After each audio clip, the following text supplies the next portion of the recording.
Welcome everyone to the Southwestern Village Council meeting. Today is Monday, October 13th, 2025. I'd like you all to please rise. Put your hand over your hearts and join us for our pledge of allegiance. I pledge allegiance to the flag of the United States of America and to the republic for which it stands, one nation, under God, indivisible, with liberty and justice for all. Please be seated. Kawicki? Here. Porter? Here. Bell? Here. Berger? Here. Canton? Here. Kavanaugh? Here. Okay, while we approve the minutes, I would like you to make sure you have signed, printed your name on the attendance sheet so that we have an accurate record. You should have two things, an agenda for tonight, so you know how we're going to operate, and you should have a brief history of prior EMS. We're going to make two changes on the agenda. First of all, we're going to have the visitors go before the mayor's report. I'm sure you'd rather have visitors than me. And secondly, we're going to flip around our two speakers. Teresa Alexander is going to jump ahead of Todd Lyle, and the two people are going to speak. All right.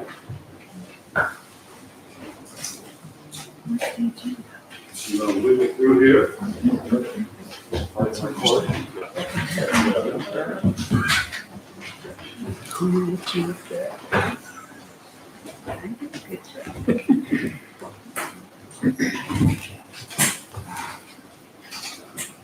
We have minutes from the September 22nd special council meeting. That was our budget work session. Any changes or corrections to those minutes?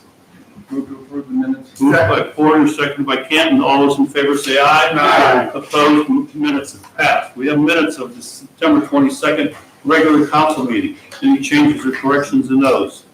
Move to approve. Second. Moved by Porter, seconded by Kavanaugh. All those in favor say aye. Aye. Minutes are approved. Visitors. First of all, thank you for being here. On the back of the agenda is the way we handle visitors. So let me give you a brief example. We usually Misha first. She's been through this before.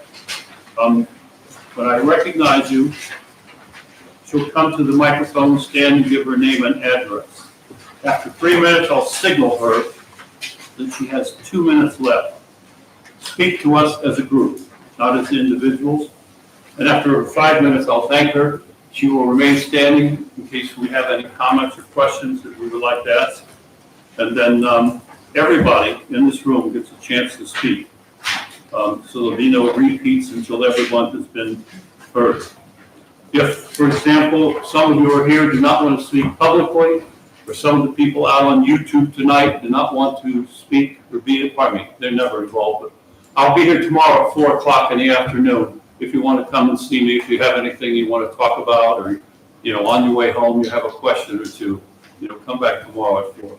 Mayor, would you just tell the folks out there, there's 2 more seats in here. Okay. They can't hear very well. We got 2 more if you'd like to come on up. Okay. Misha, you're on. Give your name and address. Hi, I'm Misha Alexander. My address is 5266 Chillicothe Road. I'm also a candidate for Southwestern Village Council. I'm here, I just wanted to say a few words about the recent conversation about switching fire and EMS contracting. I'm very concerned about trying to negotiate a new contract. We have less than 3 months of the year. There was plenty of time to be able to negotiate this, and it does seem very reckless to be able to make a decision like this at the last minute. It seems like it's primarily focused on immediate financial concerns. There certainly are very legitimate financial concerns. Anytime you're budgeting for something where there's a proposed 12% year-over-year increase, we had plenty of time to look at that prior to being at the 11th hour and trying to make a decision. So if we're being asked to possibly consider contracting with a different township, I would hope that there's transparency to present to the residents what other reason other than immediate cost there would be to switch contracts, as far as quality service goes, because safety is the most important thing, and what should be priority is providing the safest emergency responses to our community. So I want to make sure that that quality discussion is happening, not just as an immediate financial decision. Thank you. Thank you. Next, Todd Lyle. Todd. I feel like the bride. Council people, Mayor, thank you for having me tonight. I'm not sure how I got here specifically, but I am concerned. Back in August, I heard that an agreement was made in kind that the conglomerate of communities would all agree to the 12% increase that's occurring. That's a 12% increase for the next 3 years. Who's gone shopping today? I know you did, because I saw you at the grocery store. Ultimately, you can buy a box of cereal, which is a single serving, for about $6, a Giant Eagle. Heinz, it's about $8. Aldi, good prices, pretty inexpensive. But ultimately, fiscal responsibility is only as good as the community that supports that fiscal responsibility.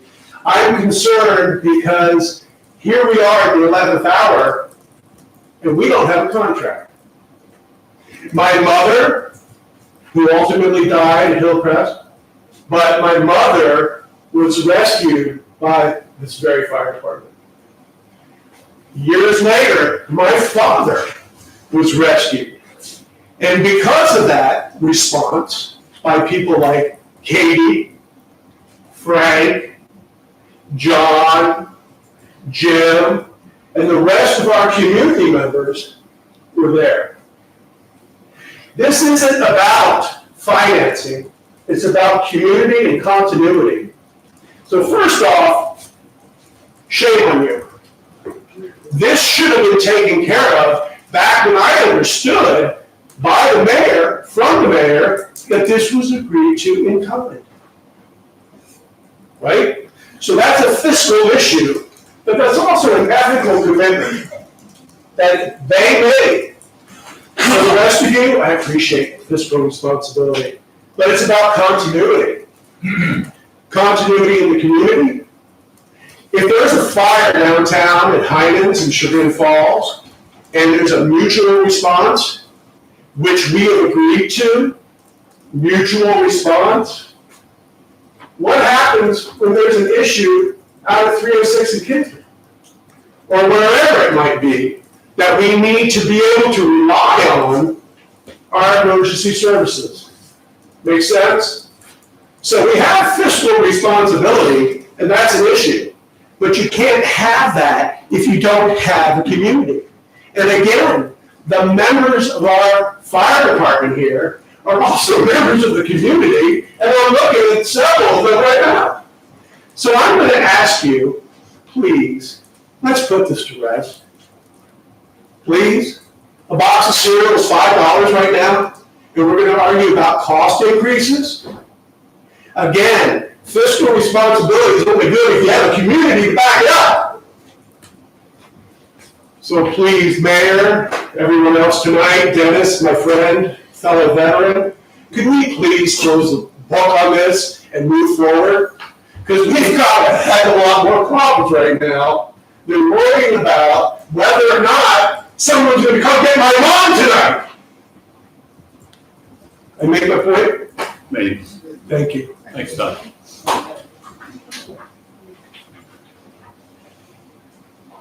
Who would like to go next? I would. You got it. Name and address. My name's Jeff Glazer at 614 Bell. And I agree with everything this gentleman said. I have to say that. I'm 66 years old. I've never had to call an ambulance in my life until this year. I had to call, unfortunately, 4 different times in the last 5 months. 6 months ago, I had emergency brain surgery and had side effects which necessitated my transportation to the hospital, testing, treatment. I can't say enough about the professionalism, capabilities, and kindness of the Chagrin Valley Fire Department. This hits really, I can tell this hits the home. They were at my house within 2 to 3 minutes each time. Time is of the essence when you're going through what I went through. And I understand costs have gone up, but there's no price that on a life and safety and community. So I just urge you to stick with what was working for 100 years. And that's what I have to say. Thank you.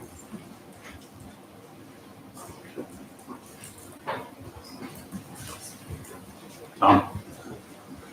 Thanks, Mayor, council members. My name is Thomas Collins, 50 Fairfax Drive. I come to you speaking about a personal subject. And I agree with what's been said before very eloquently, so thank my predecessors. I speak to you from the standpoint of being a prior paramedic with Chagrin Falls, a prior paramedic with Russell Township in my previous life. Then I went on to practice emergency medicine, the medical director for Cleveland University, Cleveland Fire for 26 years. So when I think about this time, when I think about my family, and I think about my community, I think about it with a lot of expertise and insight and experience. As I mentioned in my email to council members, the conversation at the last council meeting was dignified by some of the council members and how they portrayed the Chagrin Valley Fire Department as being less than transparent in some other conversations. We are so fortunate to have excellent fire departments, well, Chagrin Valley, Russell, both phenomenal departments with dedicated people. And the tone was trying to make one look like it was out for itself and not for the community. This department we have in Chagrin Valley has an expertise in reputation throughout the county, throughout the region. And members of Chagrin Valley Fire go on to be part of departments all over the state. And they also bring that talent and expertise back home. So they're different departments. Russell Township is postured more for a rural response. Chagrin is postured more for a suburban response. And we look and see that evident in how they staff and what their equipment's like and how often they have to turn over their equipment. So I have a request that council support the Chagrin Valley Fire Department contract. I understand it is more expensive. Their costs are out of their control.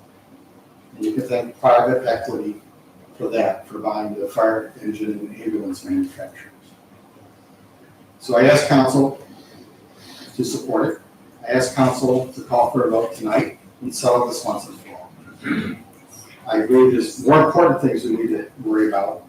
I think we need to show a sign of support and confidence in our Chagrin Valley Fire Department. I think the time is right tonight to settle this. Thank you. Thank you, Tom.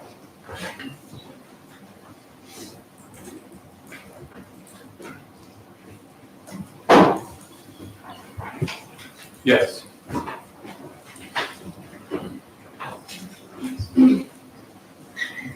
Hi everyone, my name is Libby Galicki. I live at 40 Westover Drive. I just wanted to share a story about my experience in support of Chagrin Valley Fire Department. I was a junior in high school, preparing for prom in a few days, focusing on where I wanted to go to college in a couple of years. I started driving and I wanted my parents to teach me how to drive stick shift. So that warm May evening, my mom took me around Kensington. After coming back from the drive, I ran inside, excited to share with my dad that I did it. I drove the stick shift and the car only stalled out on me once. Although this was 10 years ago now, I remember it like it was yesterday. When I ran inside, I found my dad sitting on a bar stool at our kitchen counter with fear in his eyes. I had never seen my dad, a man with a career as a naval officer, a man who raised 4 kids, look scared. He said he knew he was having a heart attack and we needed to get him to the hospital. In this moment, my mom called 911.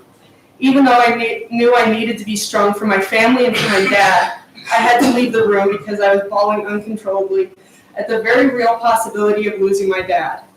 Losing my dad days before prom, days before I graduated high school. before I graduated college, before he got to see the strong woman I grew in today because of him. As I hid in the family room with my little brother and my dog trying to compose myself, I hear the side door open and shut. Within seconds, Dr. Collins, an ER physician and medical director, was at my dad's side providing care. What felt like a few seconds later, I see the red lights flashing through my windows and the ambulance pulling into my driveway. Skilled paramedics were able to quickly determine where the blockage was in my dad's heart, provide emergency medications, notify the hospital, and significantly decrease the time from 911 call to the emergency catheterization, vastly increasing my dad's survivability. It wasn't until 10 years later now that I realized I had the Chagrin Valley Fire Department first responder program to thank for my dad's life. It's because of CVFD and their first responder program that my dad was out of the hospital just a few days after a major heart attack to see me off to my first prom. It's because of this first responder program that my dad is still here with me today. No other surrounding community has this program. I'm in favor of keeping Chagrin Valley Fire Department for EMS and fire services in South Russell. You never think you need 911 until it's your worst possible day. You don't think about the letters that come along with the lights and sirens, CVFD or any other place until it's your worst day. About 10 years ago, when my dad had a heart attack, we called 911. Within seconds, Dr. Collins was in my home. This is because of the resources of CVFD. The ambulance was there promptly and with unmatched professionalism and familiarity in our close-knit community because they are our community. Firefighter paramedics like me, like Jeremy Bond, like Lieutenant Ryan Bradley, like Lieutenant David Allen, like Lieutenant Marty Wallenhorst are our community, and they're here today. Thank you. Thank you.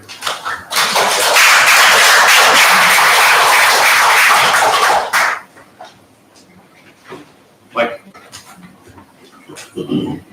David, I'm Mike Cannon, newer resident for a year, 126 Manabrook Drive. But I'm also the police chief and village administrator for Honey Valley. I was 31 years in Pepper Pike as your Gator police chief. So I have a pretty good idea of city fire department, city policing with Pepper Pike. I know Chief Fraser really well. Longer than I knew Zugan. All friends of mine. I knew Bill when he was at Orange High School. So I have a lot of relationships. I'm here just to give some context, like for Hunting Valley, as far as we thought we had an agreement in a group when we came out. We actually passed our contract last month, thinking that. So that being said, if you guys leave, obviously money goes up. I live here, so I understand the reasons why people might think it's a better move to, I'm just thinking it's fiscally, would be the only reason I could see. We had a tragic fire in Honey Valley 2 weeks ago. We ended up with 11 fire departments come to our city, to come to our village. When I came to Hunting Valley 10 years ago, I met with Chief Fraser just to kind of see, is it a better fit for Pepper Pike and Russell instead of Chagrin? I mean, to be honest, they told me to take a look at it for response time, things like that, because we have houses in Cedar and Sound. What I set up with Chagrin Fire was auto responses with Pepper Pike and Russell. So we stuck with Chagrin Fire and we did auto responses to improve any kind of response time. So they're easy to work with. I think it's the best fit for, I'm comfortable as with my professional and living here, keeping Chagrin Fire. I think it'd be a mistake, honestly, to leave, because if Russell's on a fire, they're gonna have to call Chagrin anyways, right? So they're still coming. It's not like they're not gonna come here as mutually. They use them right now, they use Russell. We use Russell as our backup as long as Pepper Pike. But Chagrin, I just have to say, I have their support, I want their support, and I'd like to see them stay. Thank you. Thank you, Mike. Point of clarification, the six of us are Bentleyville, Chagrin Falls Township, Hunting Valley, Moreland Hills, and South Russell. The six of us form the Chagrin Valley Fire Department. And what Mike was talking about, in August, we met and verbally agreed on the contract. Mike representing Honey Valley that night. Correct. That's all. Larry, you're next.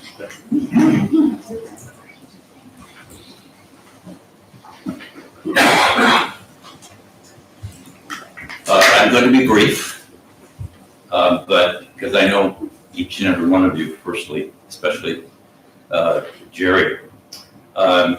We've been in this area for over 50 years now, 11 years in South Russell. Some time ago, maybe 5 or 6 years ago, my wife had been sick all day long. We had her at the Cleveland Clinic, and I don't think I'd ever seen her that sick other than when she survived, believe it or not, pancreatic cancer. So Rosary was very sick that day, and of course we're very dear close friends with Bob and Joanne Royer. And so I had Rosary at the Cleveland Clinic all day long, and she came home and she was sicker than when we took her there. So I called Joanne and I said, Joanne, would you please come down and take a look at Rosary? She came down and I felt very good that Joanne was there. So I went and took a little walk. Within that walk, within 3 or 4 minutes, I saw the emergency vehicles pop up. And I thought, I wonder what's going on. Joanne says, we got to get her to the hospital immediately or she's going to die. I guess what I'm saying is that there is wonderment within me for all the work that you all do to make this so wonderful, and what a great community we live in. We've had the emergency vehicles there, including my pal, Mike Rizzo. I thought, what's he doing here? He came with the ambulance. I'm just here to say thank you. And if I were on the radio talking to 500,000 people today, I would say thank you again. I am worried about the gentleman who was before me who had Buckeyes on his jacket here. I went to the University of Michigan, so I may need like to get me out of here in one piece. Hey, Larry, you're pretty famous, but you better put your name and address up there. So I guess what I'm trying to say, thank you. Thank you, Larry.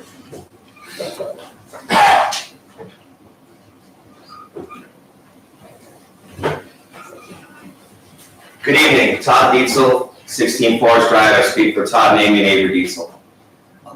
I am a 33-year law enforcement officer. I am currently the chief of police of the village of Moreland Hills, one of the neighborhoods that's served by the great Chagrin Valley Fire Department. I too sat in that meeting, and I heard that there was an agreement that this was going to be voted on with the 312s. I'd like to know what happened since then. What is one's word worth? I think that there is a dollar amount being put on lives here, and that's a real dangerous thing. I, as a resident, am willing to pay more if it means that I have to pay more for the service that they provide us. And I'm going to share a story with you, and then I'll leave you alone. It was about 5-6 years ago on New Year's Eve. We had that freakish 60-degree weather with the windstorm that started. My wife and my daughter and I returned home from this, lights flashing, not knowing what's going on here, and there was smoke filled throughout my house. Well, what had happened is that a branch had knocked the negative off of the transformer. I'm not an electrician, but they were there in less than 5 minutes at my house. If it had been a delayed response, there's no doubt that it would have started a fire in my home, and I probably wouldn't be still living in the village of South Russell. So I'm asking you, is there a dollar amount that we should be putting on people's lives? Because what I'm hearing sometimes out of this council is that you're willing to do that. And I, for one, don't think that's the right course of action. The will of the people, I think, here today, that we want to stay with the Chagrin Valley Fire Department. Mr. Cantor, you said, people come on in. Well, we're here. So I'd like to know what's going to happen today after we say what we have to say. Thank you very much for your time. I appreciate you doing this unenviable job of being on council. Sometimes I've seen some of the abuse that they take, but we are saying really loud and clear that we want to stay with the Chagrin Valley Fire Department. I've worked for 3 different agencies, and I can tell you the men and women are more dedicated than any of those agencies I've worked with in 33 years. Not only do they work for Chagrin, they work for Lakewood, they work for Cleveland Heights, they work for Lakewood, okay? So they're bringing that talent and that expertise to the Chagrin Valley. And not only that, but some of them live in this village. So please, keep the Chagrin Valley Fire Department. Thank you very much and have a wonderful evening. Thank you. Who's next?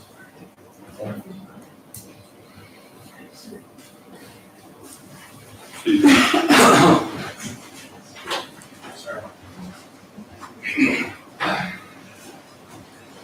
I'm Steve Peplin, I live at 500 Laurel Brook. I want to echo what everyone else has been saying, that money, there's decisions that should be made just on a quantifiable basis at low cost. I'm a businessman that built a prosperous business, not by being the low cost bidder, but by being the best supplier. And something like first emergency services, dental care, parachutes, I mean, there's things that you shouldn't be looking at only the price, you should be looking at the quality. And I think that says, that's, kind of supports what people have been saying. The existing arrangement really seems to work well. It's really great with the guys and girls there. And I don't think it should be a quantifiable decision. I think it should be a qualified decision based on qualifications, not necessarily no quantity, low bidder. That's my reason. Thanks, Steve. Thank you.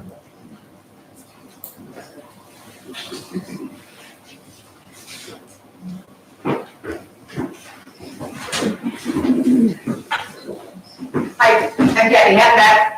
I also live at 500 Laurel Brook. And,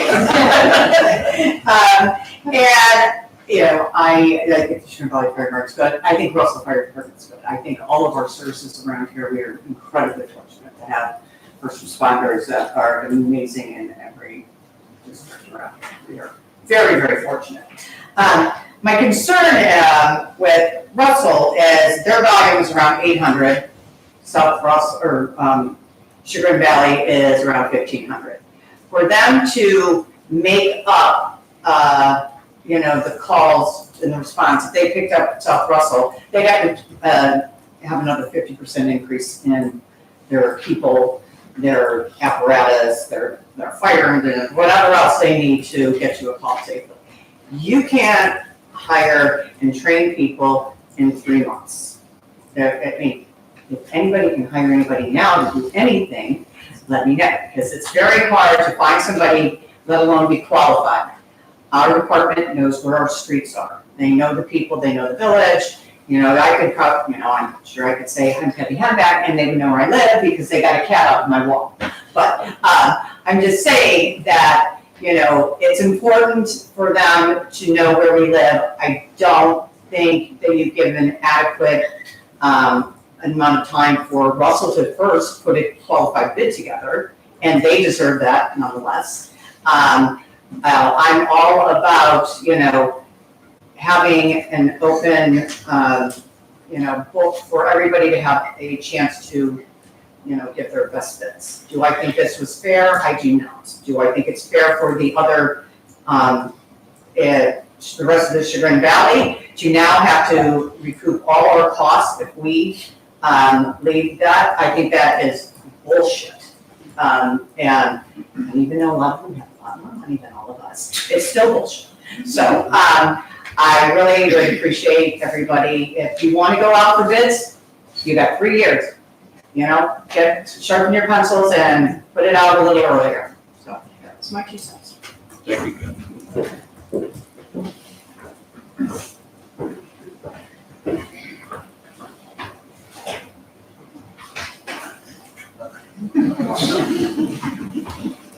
Good evening. Jim Flace, 1087 Sherbrooke. I've lived in the village for over 35 years. Briefly, I'm not going to talk about how great Chagrin Fire is. I think everybody here is going to talk about that and has that experience. I'm going to talk about the process here because I think how this is being handled borderlines on dereliction. But before I get to that part, I really appreciate the mayor handed out this timeline, which was excellent. And I was on council for 7 years, so I fit in this timeline a little bit. But in 1978, the village switched to Russell and then back to Chagrin Falls in 1979. It's actually a very famous story. It was told to me by the old timers when I was on council. Because we weren't part of, Chagrin Valley is our fire department. They're part of us. We're part of it, they're part of us. You're going to be subjecting yourself to another political subdivision's fire department. It's Russell's fire department. It's not going to be South Russell's fire department like Chagrin Valley is. And back what happened in 1978, famous story, the Russell trustees, for whatever reason, decided to terminate the fire contract. And it terminated at midnight. And they didn't provide notice to the village. And the mayor at the time was up at the Russell Fire Station in his pajamas at night saying, what's gonna happen if a fire call comes in and the contract's been terminated? And they said, the fire chief said, I don't know, the trustees terminated it, I don't know what to tell you. So we went down to Chagrin Falls and they said, hey, if there's a call tonight, we'll take care of it, we'll work out the details later. And so other than that blip, that's how it was told to me by, again, the old mayors back when I was on council. But the process here, they gave you the price in June, okay? Your tax budget is to be publicly advertised. You go through a budgeting process. That budget's submitted to the Budget Commission, which I sit on. We hear your budget in August, and your budget's due to the state September 1st. So through the budgeting process, these decisions should have already been made. And the fact that we're here in October, and what are we even talking about? You don't have a price from Russell. They haven't given you a price, and this isn't a bid. It's insulting to the word bid to call this a bidding process. What happened was council members Porter, Canton, and Berger went to Russell Township October 3rd. Second. Okay, so with less than 90 days left before the contract expires, you went to Russell and said, here's what Chagrin quoted us, see if you can beat it and give us a price. And only then did they say, well, we'll give you a price, and they still haven't given you a price. So the manner in which this has been handled, there's only 4 regular council meetings left this year. What are you gonna do, rush this through? You're gonna waive readings? There's supposed to be 3 readings. Ordinances take 30 days to take effect unless you have it as an emergency. That's not how you handle an EMS and fire contract. But that's the corner you backed yourself into. So here we are here tonight. It's mid-October, and you don't have time to do this properly and properly evaluate it.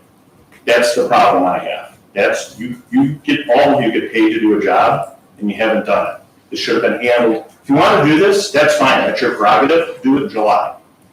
Not the middle of October, end of October, which is what's happening. It's wrong. Thank you.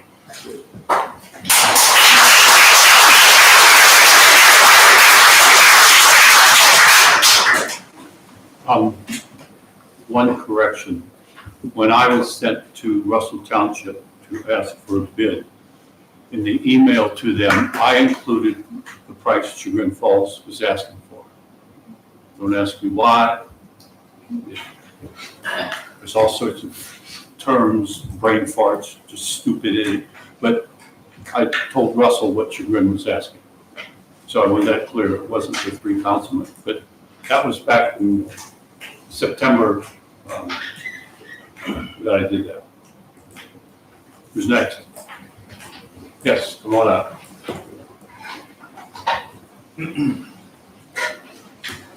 Jimmy Leffler, 1109 Bell Road. Actually, I have no intention of speaking tonight. I'll forego my thoughts and echo what everybody else has said about the process and how we've gotten to this point. Just a quick background. From 2001 until 2018, I was a member of the Chagrin Valley Fire Department, at the time Chagrin Falls Fire Department. I still work in the field in a neighboring city, not Russell. When we're talking about fiscal responsibility, it may look like we're asking for the New York Yankees, and we're seeing if we can compare with the New York Mets. So right now, you're getting a value of the Kansas City Chiefs for Kansas City Royals for the New York Yankees. What you don't realize, in the community that I work for, we have a few more people per shift, and my budget is $10 million. I'm guessing that the Chagrin Valley Fire Department, in the last 8 years that I have not been there, is not running a $10 million budget. You're getting firefighters that work for Lakewood, Shaker Heights, Beechwood, Cleveland Heights, highly valuable, highly skilled people who go on 6,000, 7,000, 8,000 calls per year in a community that's running 2,000 with only 4 people, and they're doing it very well. And we always have done it very well. I only left the department for family reasons because I just got a little bit too busy. You're getting people who are highly skilled paramedics, firefighters, who are not just training with the Chagrin Valley Fire Department, but with all of their full-time departments. They are going and getting those trainings. We have people that serve on the East Tech Technical Rescue Team. We have drone operators. We have SWAT medics. You are getting some of the most highly skilled, part-time, volunteer members for your department. So if you want to think about fiscal responsibility, the cost of a fire truck when I left in 2018 was between $500,000 and $600,000. It's now 1.2 million for a fire truck. That doesn't even have a ladder on it. The ones with the ladders are upwards of $1.5 million. So if we're looking for a small community at $200,000 a year or whatever the number was on the list, we're talking about cents on the dollar, and the value, it's incomparable. Thank you. Thank you, Jim.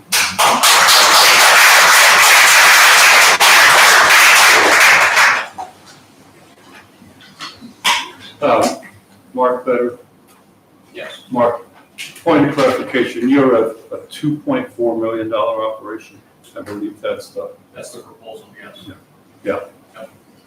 Okay. Who's next?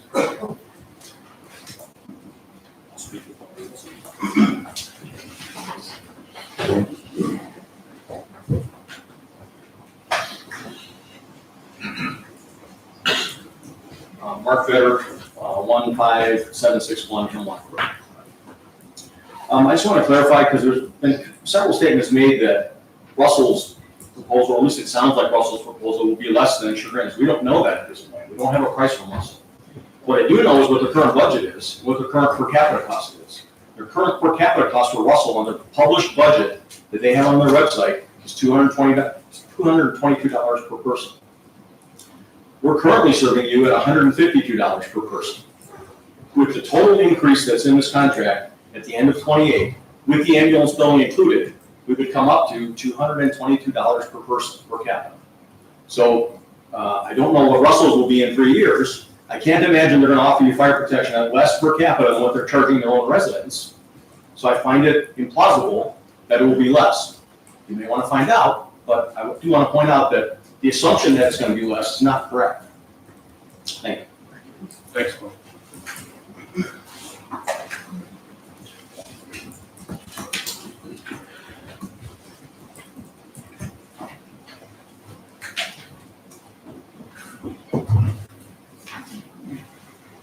Bob Royer. Bob, why don't you talk to him right there? Bring him right to him.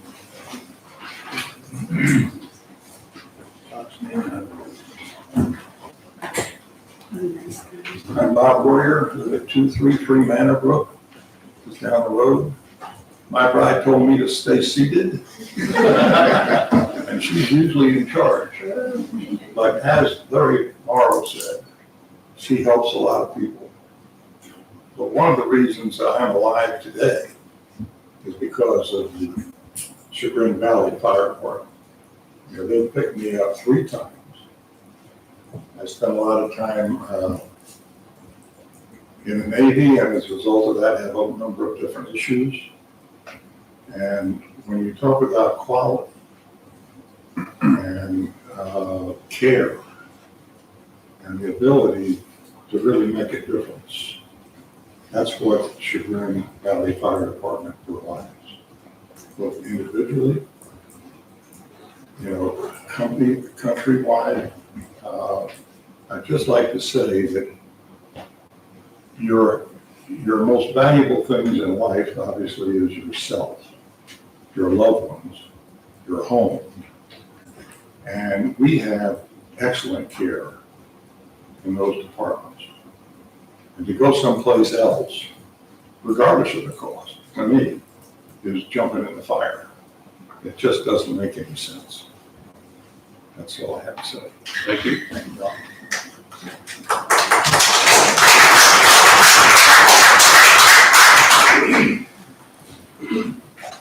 Joe.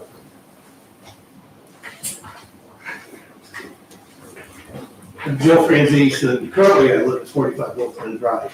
I'm an architect by profession, and I have over the last few years been in buildings that have suffered fire damage. And I've heard more often than not, if he'd only been here a few minutes sooner, we wouldn't have had somebody die on the third floor. We wouldn't have lost half the building and put 40 people out on the street for the determined amount of time. And then this matter.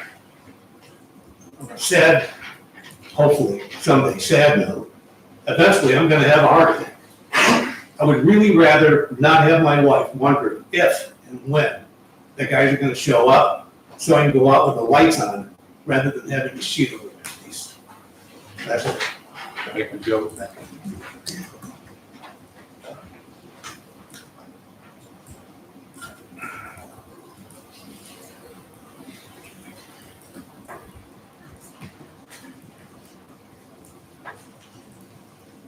Anyone else? Can I stand from right here? Yes, you may. Allison Scout, 11 West Palmetto. I think it's a fair statement to say that the majority of council members have held a newborn infant, yes. Imagine that baby turning blue, going limp in your arms. I don't want to have to worry about how long it's going to take for somebody to come to my home with my children. Please consider that.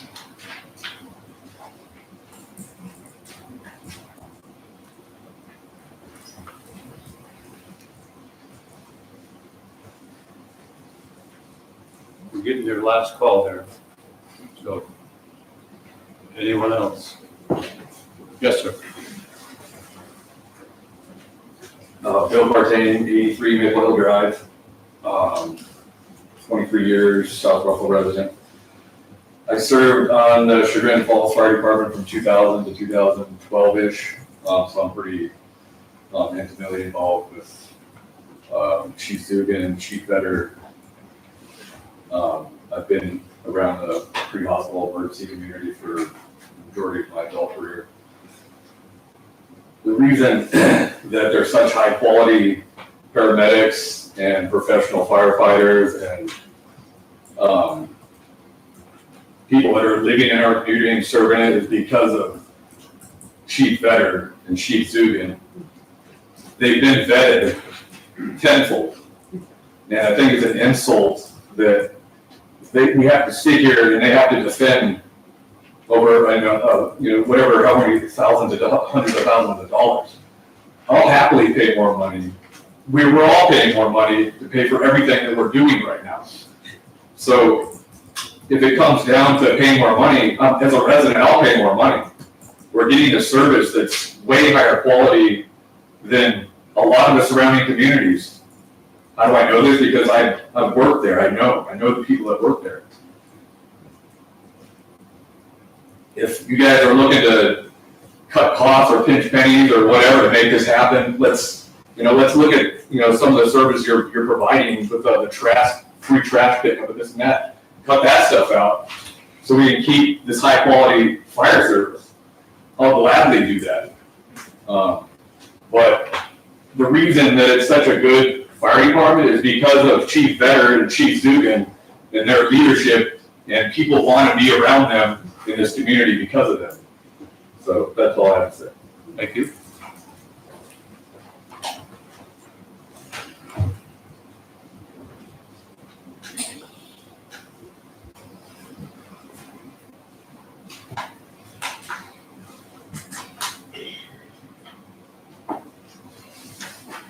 Okay, anybody else? Councilman Kent would like to speak. Thank you, Mayor. In September, I asked for your input, and here you are. And I want to thank you all for being here. And I'd like to thank those who spoke. You were all very helpful. Very helpful indeed. I taught American government and economics for 30 years, and this is a grand example of civics in action. I have no question, there's no question in my mind that our fire service and EMS is fantastic. They've done a fantastic job. Mr. Bell here is running for a second term. The rest of us have had multiple terms. You trust us with your money. And it wouldn't be prudent if we did at least look. We were all shocked when we heard the news of the increase. And we felt it was necessary to look for alternatives. In this democratic republic, you're the boss. We work for you. And Ruth, I'm sorry, but it reminds me of a story. Oh my God. Always a story. A VP of loans at a bank invited a gentleman into the VP's office and said, you know, I gave you $1 million loan, and your 3 wells were dry. And the man said, yeah, it's true. It could have been worse. And then the VP said, well, you know, I gave you $1 million loan, a second $1 million loan, and the other wells were dry. Gentleman said, well, what you say is true, but it could have been worse. And then the VP said, and I gave you a third loan of $1 million, and your equipment broke down. And the man once again said, you're right, but it could have been worse. Well, the VP got upset and said, how could it possibly be worse? And the man said, well, it could have been my money. Yeah. It's your money. It's your money. Now, once again, I was at the meeting where and I'm going to call them an advisory board. There were members of each community. And there was a gentleman from Chagrin Township that vehemently was against this. 12%, 12%, 12%. He fought like hell for about 20 minutes, that it wasn't fair. Well, eventually they all agreed. But they were an advisory board. They don't vote. Council votes. You gave us the privilege. You gave us the job to look out for your money. Now, this I guarantee, we did not receive yet a proposal. But when we do, I am going to suggest the council hold a special council meeting. And I'm going to invite everybody in here to that meeting. And I don't care if we have to rent Gurney Auditorium. We're not going to sign a contract with anyone at 3 o'clock in the morning. We're going to let it be known. And we're all going to look at it. And we're all going to study it. And we're all going to give the pros and cons. And we're going to discuss it. And we're going to work this out together like a community. And that, I guarantee that will happen that way.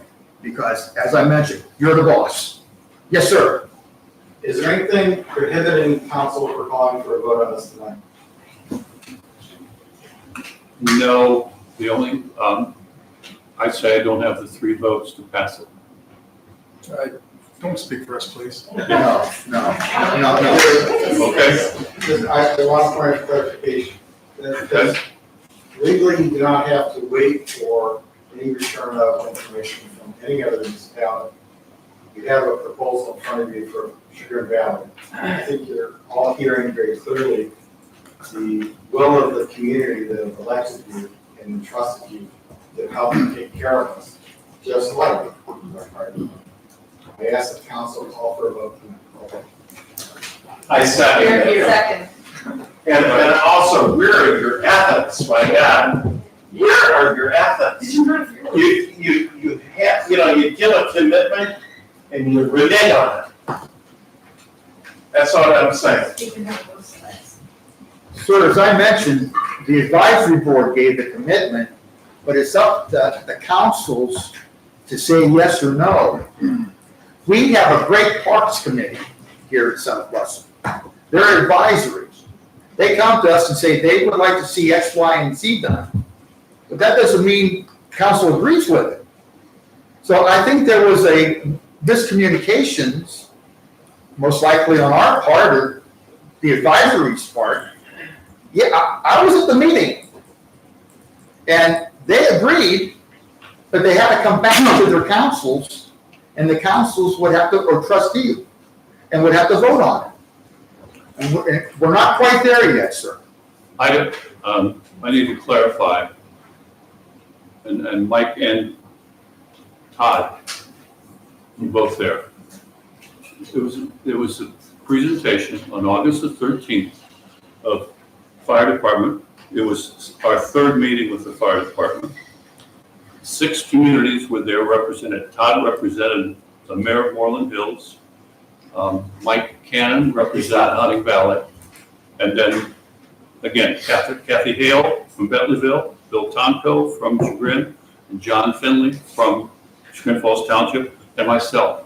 The 6 of us agreed that we would accept a 12-12-12. And then we have to take that back and get it approved. And that's where we are now. I guess, I'll go back. yes, Tom. Excuse me, for being repetitive. And Councilman, I understand you may not be ready for a vote. And thank you for that anecdote about bank loans. But I think you can also read the room to know how important this is. I appreciate your service to your community here and also as a mayor. But I think this is a no-brainer, number one. And 2, I respect you may not be ready, but I want to know, is there anything preventing you from calling for a vote on this tonight? No, all we need is a motion. Can I ask if any of the council members are ready to make a motion? Can I speak briefly? Yes, Mayor. Probably terrible for me to speak since Mr. Canton noted I am up for re-election, but so I can put myself in the hole here. When I think of Chagrin Valley Fire Department, I think of, well, back then, Chagrin Falls, I think of when I was in Safety Town before kindergarten. I remember Sergeant Craven from the Chagrin Falls Police Department had them come out in the cool fire trucks and stuff. As a kid, I remember the presence of the Chagrin Valley Fire Department being in school, being a part of our community. I remember the Blossom time, probably trying to run away from them because I was causing trouble. But as an adult, I think of them that way too. I see them in our community, whether I'm participating in Blossom with the JC or not. I see them there. I see them supporting our schools. And Libby, your story reminded me of my own story. I was 14 years old, and my mom and I were the only ones at home. And I had to go to a football game. Dude, don't cry. And she fell down the stairs. And I was 14, and I thought I was a pretty tough man. I said, Mom, I'll drive you. She's like, no way in hell, you're driving me. I was scared. And I wouldn't admit then, but having the ambulance come from CDFD at that time gave me the comfort I needed as a 14-year-old boy who didn't know how to be a man yet. And I fast forward to just 2 years ago, and my wife touched her head in my heart attack. And again, I had to be the big, strong guy and not show any emotion and make sure they got there, and they got there fast. And I took care of her, and I got her to the hospital. She's okay. So when I think of Chagrin Valley Fire Department, I think of a lot more than just dollars and cents. And I think we've heard from the people. Get together, dude.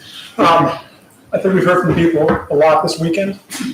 I've heard from you on social media. I've heard from you on emails. I've heard from you in here.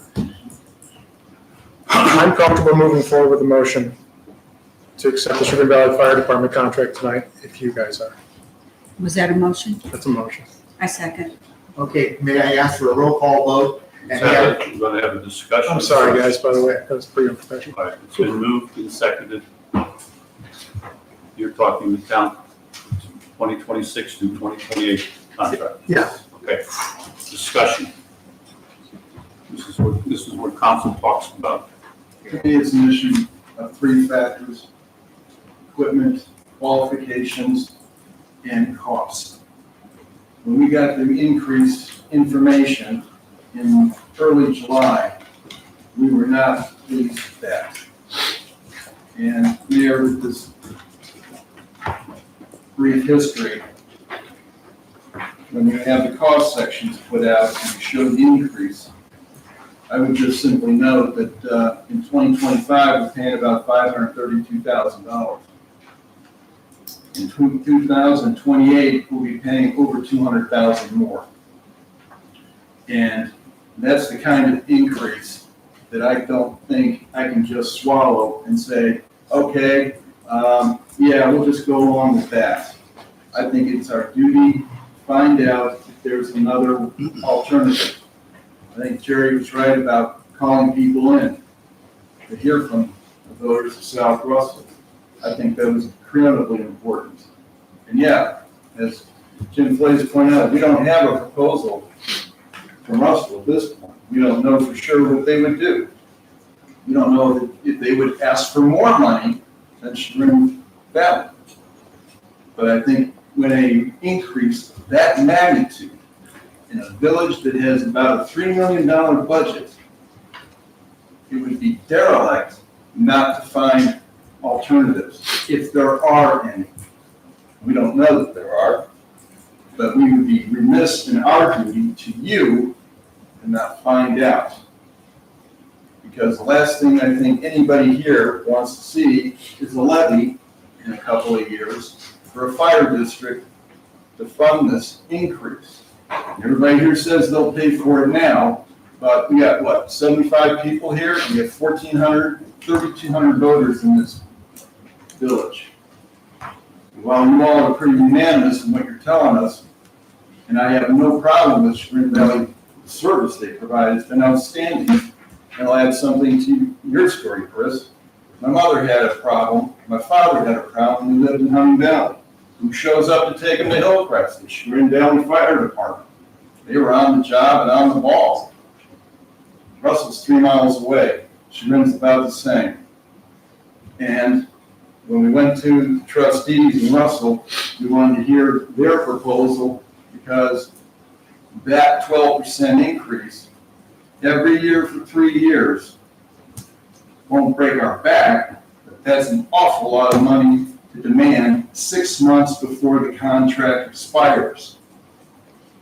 So in August and September, we talked about it. Mayor went to Russell, council people went to Russell, because is there an alternative? Everybody here is saying there isn't one because Chagrin Valley is the best of all time. Frankly, I think you are, but we would be derelict in our duty to just spend your money to keep this going without knowing for sure what is going on otherwise. I think there's additional information that maybe you're not aware of. In 2024, South Russell received $135,000 from Chagrin Valley Fire Department, reimbursed EMS calls. That's money coming back. Okay? That's not part of this document. Okay? In the current proposal, over 3 years, it's being phased out. So that's an additional to the 12%. It will be an additional $135,000 or $140,000. It varies year to year, but that's an additional expense that you and I and the rest will have to bear. There's a second component to this. Chagrin Valley Fire Department is dispatched by Chagrin Valley Dispatch. For fire service alone, that is a cost to the village of about $60,000 a year. If we were to use a fire service from Geauga County, they would be dispatched by Geauga Safety Dispatch. That cost to South Russell Village is $0. You already pay for it in your taxes. Okay? So we add $60,000 to $135,000 or something like that, and that's an additional $200,000 a year in cost. Okay? I hear you. I don't have any disagreement over the service that's been provided.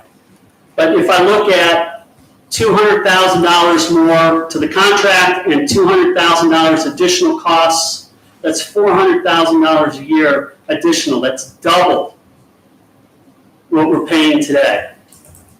I think it would be a dereliction of our duty if we didn't ask if there were alternatives. We can come back to you and say, hey, Russell Township wants to charge us $1. And we can still say, no, we'd rather stay with Chagrin Valley. But at least let's ask the question before we run down the road and commit ourselves to the increase in costs over the next 3 years and what's beyond it. All we're saying is, let's wait and see if we get a proposal. If we don't, then we know our choices are easy. And also add the contract with Chagrin Valley doesn't run out until December 31st. So it's not like we're in crisis smoke tonight. But I do think asking the questions and getting the answers is worthwhile to find out if we can compare apples to apples. And not just go with what we have, because we all know it's good and we've been familiar with it for the last 50 years. Anyone else? Leslie, roll call, please. Wait a minute, we have another. Just had a quick question for you. Considering you guys need to be fiscally responsible, totally respect that because it's our money, not yours, and we voted you guys in, right?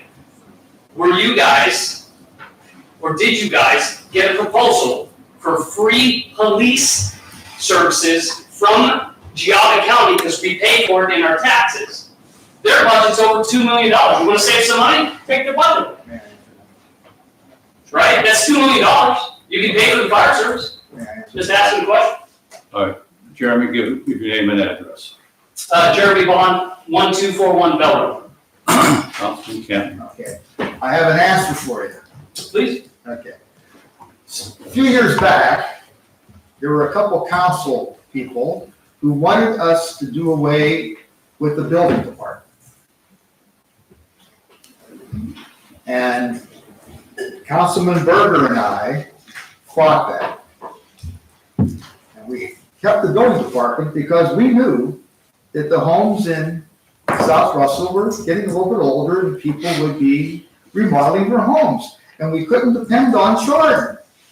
I personally called the building department Chardon, and they said, we don't have the manpower. So we're so happy that we were able to keep the building department. Well, I played the devil's advocate, okay? I love our police department. Everybody in this room loves our police department. Okay? No question about it. So I played the devil's advocate. And I said the same thing to those two council people. I go, hey, they said, well, we pay taxes to Chardon, so why don't we use their building department and do away with our building department? And I go, you know what, that's a great idea. Why don't we do away with our police department while we're at it? We're paying for the sheriff. Could you imagine having a police department here? Would the sheriff of Geauga County be able to keep us safe? Probably not. So we kept the police department because we knew our bosses wanted to keep them. And it made sense. So there's your answer. But does Russell have the manpower to take care of South Russell? Hold on. Kathy, we don't know. Well, I think we do. I mean, we know how many calls they take care of now, and we know what South Russell, or what Chagrin Valley takes care of. So I think we do know that they do not have the manpower at this point to take care of us. Okay. And I doubt that they will be able to have it by December 1st. Okay, it's been moved and seconded. Leslie, roll call vote. May I make one suggestion? I'm sorry. It's just a suggestion, okay? I want the roll call. And if the council people would be kind enough to express why they vote the way they did. No. No? Both, and we'll move on. All right. Can I make a technical amendment? That is, the contract that has been provided to us does require some revisions. Pending revisions as suggested by the solicitor. Thank you. Hang on, what revisions? Well, for instance, the contract that we have right now still has that reimbursement in it from however many, 2 or 3 years ago. With You respect, provided a clean document. okay, I haven't seen it yet. I've only seen the one that still had that in it. So, as long as it's the revised one, that's fine. I do not have one right here, right Yeah, I now. don't have it either. Why don't you see it? I don't know. I haven't seen it. Are we gonna vote on a contract we haven't seen? No, so I've only seen the one that did not, kind of strike out that language regarding the reimbursement for the actual, the apartment that they were building, right? The remodeling and the renovations. So it was a previous contract. It still had that language in there that has to go. That was stricken out. I just don't know if they've revised it. I don't know that we should vote on that. We need to have the actual final version. It was pretty well publicized that those were going away. I provided it to our, our safety committee and the mayor. I don't know. I'm assuming since the chief's here, he says that he They provided it. provided it to us, we made all the corrections that you recommended. Okay, was that in the last couple of weeks? Yes. Okay. I don't have it in front of me, but I would take his word for it. Are we good to go then? Yeah. Okay. If you're comfortable with it. All right, it's been moved and seconded. We are on a roll call vote. Go ahead. Don't you give you a copy of that? Sure. That'd be awesome. Give me 1 second. Thank you. There was, I know where it was. I know, Mark, one word was supposed to be capitalized. Correct. And the old thing back from the fundraiser Correct. was scratched out. Correct. There were, I think, 4 things that should be corrected, if I remember correctly.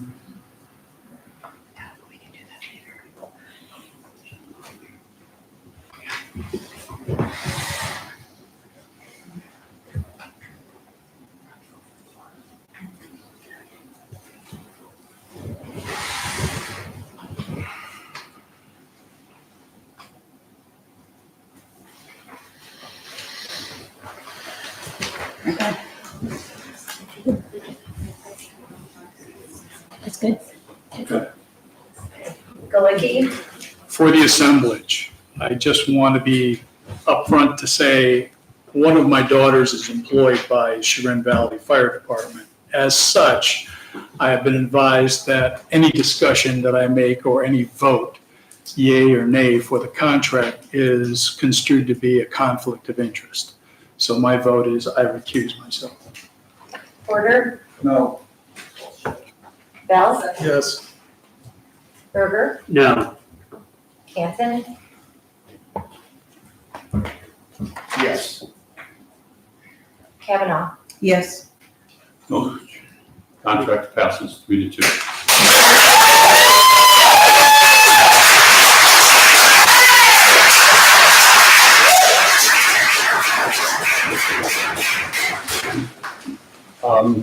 One of the things I was going to tell you at the start of this meeting, that if we disagree, let's not be disagreeable. Thank you all for not being disagreeable.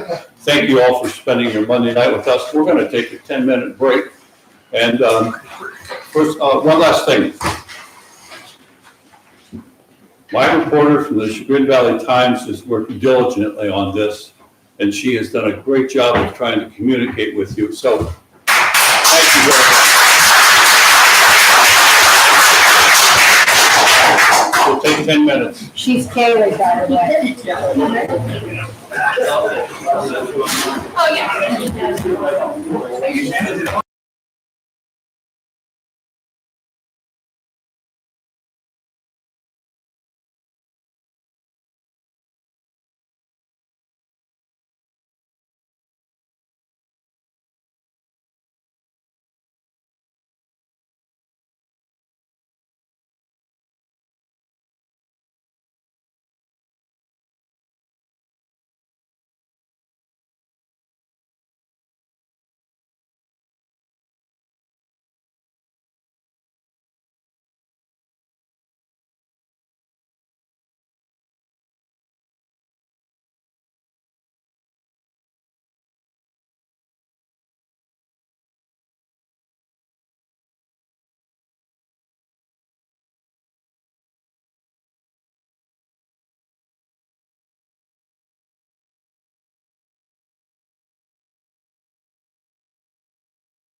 All right, we're back in session at 8:23.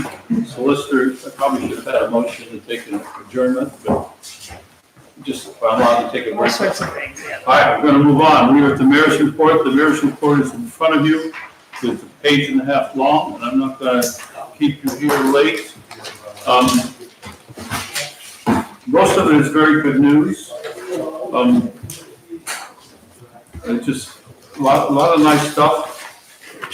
Eric's gonna get his report in a few minutes, and I'll jump in on Eric's report. The other thing that's really interesting is, halfway down, Jogga Soil and Water. I don't think I know much about them. So I went to their annual meeting, and it was their 81st annual meeting. So this group's been around forever. And they're the ones that helped us with between Shearbrook and the Woods of Wembley. The only other thing we really picked up as important is at the NOACA meeting, both people from NOACA and the people from ODOT are concerned about the government pulling money. So they expressed to me again, saying, get rolling and get going, because, in 2026, if they just pull money, we're out. And the only other thing I have on this is down toward the bottom, is I think we need to clarify on the path what we want done. So I'm going to ask if Chris Bell can look at that, and maybe we should reword it, but we need to clarify to Verdontis exactly what we want our guys looking for. With that note, Dennis and I were at the Ohio Municipal League last week. There's a lot of comments on the back of that page, but I'm not going to take those now. Any questions of the mayor? Third paragraph from the bottom, the last sentence, is that a grammatical error? They recommend we do any path. We do not do any path? Oh, they recommend if we do any path in the park. Let's see here. They recommend if we do any path in the park, it should be done with village funds, is what that should say. Thank you for the And I clarification. can't blame AI on that one. And that came up during our finance committee meeting. That price for the village to do that is about $100,000. Okay. You guys asked, I got the number. Thank you. And your advice, as you mentioned last week, it sounds great that our guys would do it, but hire it out. We can work with streets on that, but it's most likely something we'd look to hire out. Okay. Sorry. Any other questions of the mayor's report? We will go to the fiscal officer. Are you speaking up to the fiscal officer tonight? Only that her report was distributed, and if you have questions, I'm not the person to answer. All right. Moving along. Councilman Canton, Finance Committee, you're up. Thank you very much, Mayor. Finance Committee met on October 7th, 2025. The minutes found on our website. Any questions? As in our fiscal officer's report, our cash investment at this time is at $4,537,490.57. That's an increase of $1,270,804 from last year. We have a few notable September revenue items. Income tax, we collected $150,318.40 gross. SSO, that's the officer, right? Chief, is that the officer? That's the Gurney School Safety Officer. Right. Reimbursement was $24,308. Pep Safety Grant, $1,000 for mulch. Cemetery lots, $2,000, and interest, $14,210.96. A few notable expenses in September. Inspection services, $3,525. Bank fees, $102.62. Large salt truck upfitting, $36,000, and salt building pay app number 1, $59,892. And no checks. That's all that I have, Councilman Porter, in that. We supposed to make some motions? Oh, yes, sir, that is correct. Let's see, at this time, I'd like to make a motion to acknowledge receipt and review of the October 13th, 2025 credit card reports. Moved by Canton, seconded by Second. Porter. All those in favor say aye. Aye. Opposed, motion passes. Motion to authorize the mayor's signature of the Verdantis. Verdantis, I'm sorry, work order for the trail planning task one, to develop a refined phase, 1 and 2 trail layout along Bell Road with a refined cost estimate with a budget amount of $7,000. Second. Moved and seconded. Discussion. All those in favor say aye. Aye. Opposed? Nay. Okay, motion passes 5-1. I yield the floor. Anything else, Finance Committee? Solicitor, floor is yours. So, let's go back to the Chagrin Valley Fire Department contract that you just made a motion for. I think that technically speaking, that should have been by legislation, which is an ordinance. It's an agreement that has not only, signatures that are required, but terms and conditions as well as monetary obligations.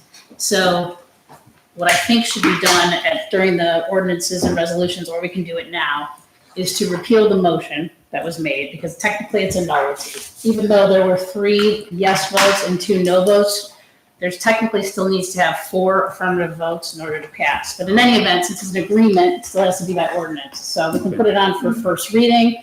You could also, if you think you have the votes to waive readings, which I don't know that you would, but you would have to have 5 affirmative votes to waive readings in order to pass the actual ordinance How tonight. about, let's do ordinance first reading during ordinances tonight. Okay, well, still think you should repeal the motion because you are going to be fixing that by Okay. ordinance. And We'll do that when we get there. okay, thank All you. right. Thank you. Yep. What else? That's it. Questions of the solicitor? Our engineer, you're up, Eric. Thank you, Mayor. I'll start with the easy things first. We are well on our way to completing this year's road program. The leveling course is down on Countryside. If you haven't driven down it, it looks really great. We're still going to put the final surface course over the top. The only 2 things that need to happen are the monument box castings. That's the little square things with the paint marks by them. Those need to be brought up. Those are surveyed monuments, so in the event we have to do big projects over there in the future, we can always reference those. So that's why they're there, and that's what they're for. Those castings just need to be brought up to grade, so they'll be flush with the finished pavement. And the finished pavement needs to be put on. That'll happen either at the end of this week or early next is the schedule I've got with Specialized. So look for it, and that'll wrap up this year's road program. And I think they've done a fantastic job so far. We're still within budget, and everything's looking good. I had brought forth to it wasn't utilities, it was finance committee meeting last week. The Hazelwood storm sewer and roadway paving project. I submitted an application that I thought was strong, but I didn't think it was strong enough yet to get funding for. And it turns out it is, but just barely.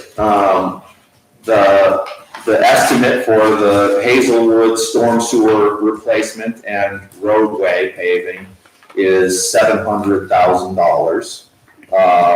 We were able to secure approval of a $300,000 grant and a $50,000 zero interest loan for that. So that's 50% of the project is offset by funding, and the remaining $350,000 comes out of the cash reserves of the village right away. Like I said, I didn't think we'd be in the position to make a decision, yes or no, because I didn't think we'd get funded, but looks like we did. So I will leave that. I will leave that to council to make the determination if you want to spend the money for it, move forward or not. If we do, we can't execute and award a contract until after July 1st, 2026. So that project would be a construction start in the late summer, early fall of 2026, and going into probably paving the road, spring of 2027. So something for you all to think about. This is just for paving? Paving and storm sewer. The storm sewer on Hazelwood Drive is atrocious. Like, it really is atrocious. And I want to design that in a way that we can add all of the streets that tee into that all have the rear yard drainage problems with nowhere for the water to go. That will give us a place for the water to go in the future if those communities can get together and decide they either want to reestablish their rear yard swales or some other means of stormwater conveyance. Right now, even if those communities were on the ball and ready to go, there's nowhere for that water to go. There's no receiving facility for that. So this Hazelwood storm sewer project will be an outlet for that. We've talked about it before, so this starts up at the top of the hill by Fernwood. Yeah. Okay, Yep. I'm glad you got money. So me too, unexpectedly, but it also requires a $350,000 commitment from you. We haven't budgeted for that yet, have we? I don't think so. I don't think so, because it was just a preliminary application. Right. We will find a way, thank you. What else do you want me to talk about? I got a few things I can comment on if you have questions. So we had a good salt structure meeting. Yes. We held a pre-construction meeting with CMG Contracting for the construction of our new salt storage facility. In talking with Dave Hocevar earlier today, he raised a couple of concerns that we're going to need variances based on size and height of that salt storage building. He assured me he didn't think that it would be, he thought the village would be granted those variances because it's an internal project. We're spending our own money on our own municipal owned land. But we really need to go through the proper channels on those things. Because, I mean, those are the rules. So Bridie, I work with Bridie now to get all of the approvals process roadmap laid out. The contractor was looking to break ground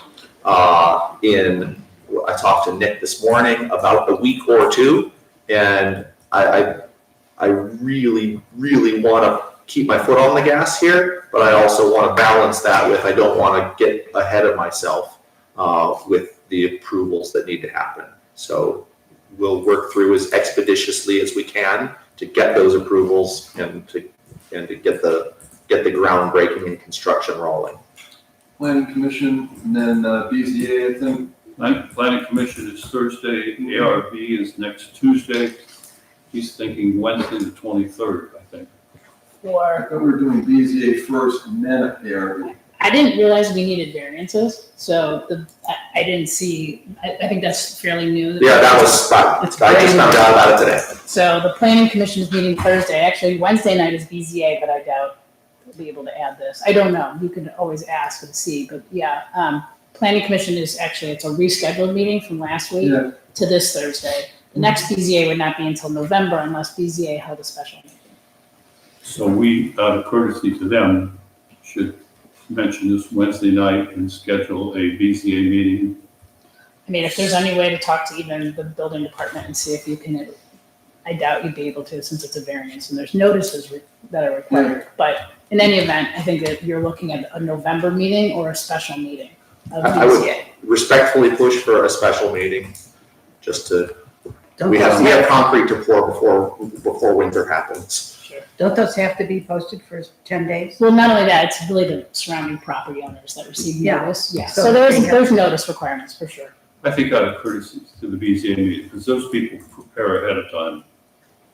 We can't do it this Wednesday, but we look for a special meeting and we'll decide that Wednesday night then.